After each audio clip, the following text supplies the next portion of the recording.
He told them in 2 words, and then gunfire. The mother of one of the San Diegans killed last week in Libya describes his final words at the moment of the attack.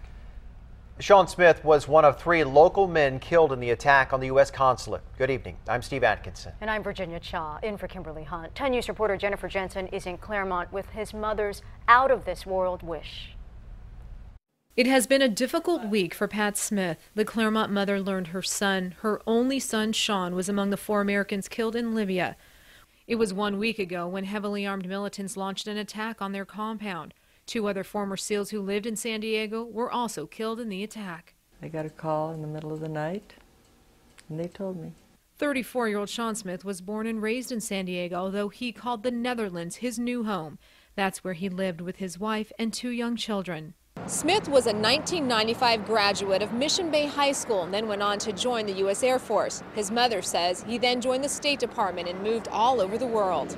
In his non-working hours, Sean was an avid online gamer. He was best at a game called Eve, seen here in this picture next to his Eve avatar. Pat says her son was online when his compound in Libya was attacked. He told them in 2 words, and then gunfire. And that was all he wrote. 3 days later, she found herself at Joint Base Andrews in Maryland, where her son's remains were brought home. I cried on Obama's shoulders. I cried on Hillary's shoulders. But she remembers the hugs of Vice President Joe Biden best of all. He hugged a lot. He says he's been through all that before.